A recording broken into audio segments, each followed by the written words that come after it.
संजीव कुमार से बेइंतहा प्यार करती थीं सुलक्षणा। अधूरी रही प्रेम कहानी, एक्टर की पुण्यतिथि पर छोड़ी दुनिया। चाहने वाले सुलक्षणा पंडित को उनकी मधुर आवाज़ के साथ साथ फिल्मों के लिए भी याद करेंगे। अपने फिल्मी करियर के दौरान ही सुलक्षणा की प्रेम कहानी भी शुरू हुई थी, जो कभी पूरी नहीं हो सकी। इत्तेफाक की बात यह है कि उनका निधन भी उसी तारीख को हुआ जब उनके प्यार की पुण्यतिथि होती है। बॉलीवुड की जानी मानी सिंगर और एक्ट्रेस रही सुलक्षणा पंडित का निधन हो गया है। 71 साल की उम्र में उन्होंने अपनी आखिरी सांस ली। इस खबर ने चाहने वालों का दिल तोड़ दिया है। हिंदी फिल्म इंडस्ट्री में मातम पसर गया है। एक मधुर आवाज चुप हो गई है। सुलक्षणा पंडित के निधन की खबर की पुष्टि उनके भाई और म्यूजिक कंपोजर ललित पंडित ने की। उन्होंने बताया कि कार्डियक अरेस्ट के चलते सिंगर ने 6 नवंबर रात 8 बजे दम तोड़ दिया। अधूरी रह गई थी सुलक्षणा की प्रेम कहानी। चाहने वाले सुलक्षणा पंडित को उनकी मधुर आवाज के साथ साथ फिल्मों के लिए भी याद करेंगे। अपने फिल्मी करियर के दौरान ही सुलक्षणा की प्रेम कहानी भी शुरू हुई थी, जो कभी पूरी नहीं हो सकी। बॉलीवुड के इतिहास में कई अधूरी मोहब्बतों की कहानियों में से एक सुलक्षणा पंडित और संजीव कुमार की कहानी भी है। एक तरफा प्यार से शुरू हुई इस कहानी ने दोनों की जिंदगियों को हमेशा के लिए बदल दिया था। लेकिन कहते हैं न कि प्यार करने वाले अपने प्रेमी से किसी न किसी तरह जुड़े ही होते हैं। तभी तो सुलक्षणा पंडित के निधन का दिन भी खास है। बॉलीवुड के लेजेंडरी एक्टर रहे संजीव कुमार ने 6 नवंबर 1985 को अपनी आखिरी सांस ली थी। तब किसी ने नहीं सोचा था कि तब से 40 साल बाद इसी तारीख पर सुलक्षणा पंडित का निधन होगा। हालांकि जिंदगी के प्रति उदासीन तो सुलक्षणा उसी दिन से हो गई थीं, जब संजीव कुमार ने उनका प्रेम प्रस्ताव ठुकरा दिया था। वे इस कदर टूटीं कि न करियर का होश रहा और न ही जिंदगी का। उन्होंने डिप्रेशन का सामना किया और फिर गुमनाम हो गईं। कैसे शुरू हुआ था सुलक्षणा का प्यार?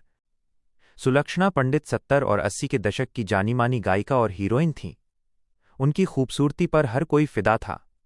तीखे नैन नक्श, प्यारी हंसी, जो भी देखता दीवाना हो जाता।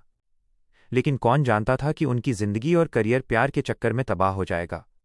सुलक्षणा ने 1975 में फिल्म उलझन से अपना एक्टिंग डेब्यू किया था। फिल्म में उनके हीरो एक्टर संजीव कुमार थे। गंभीर स्वभाव के संजीव को देखते ही सुलक्षणा को उनसे प्यार हो गया था। उस वक्त संजीव कुमार का दिल हेमा मालिनी पर आया हुआ था। इसके बावजूद सुलक्षणा संजीव कुमार को चाहने लगी थीं। संजीव ने ठुकराया सिंगर का प्यार। सुलक्षणा मन ही मन संजीव कुमार को चाहती थीं, मगर संजीव कुमार ने हेमा मालिनी को शादी के लिए प्रपोज किया। ड्रीम गर्ल ने संजीव का प्रपोजल ठुकरा दिया था, क्योंकि हेमा मालिनी धर्मेंद्र से प्यार करती थीं।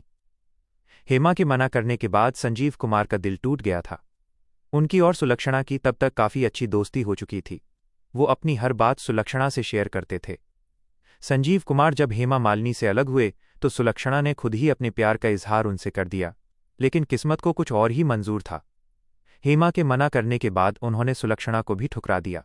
संजीव कुमार के ठुकराए जाने के बाद मानो सुलक्षणा की जिंदगी ही उजड़ गई। उन्होंने फिल्में करनी छोड़ दी और बाहरी दुनिया से नाता ही तोड़ लिया था। सुलक्षणा ने खुद को कर लिया था बर्बाद। सुलक्षणा अपनी मां के साथ मुंबई के एक फ्लैट में रहने लगीं। मां के साथ रहते हुए भी उनकी हालत में कोई सुधार नहीं हुआ और वो डिप्रेशन में चली गईं।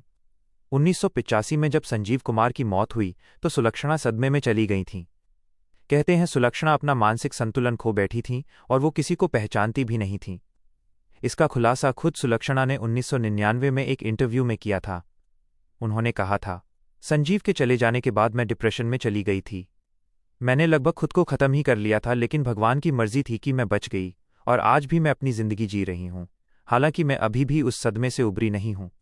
मैंने अपने कमरे का दरवाज़ा बंद कर लिया है और पूरे दिन मैं सिर्फ अच्छी फिल्में देखती हूं, गाने सुनती हूं, ताकि मैं जिंदगी और इस दुनिया का सामना कर पाऊं।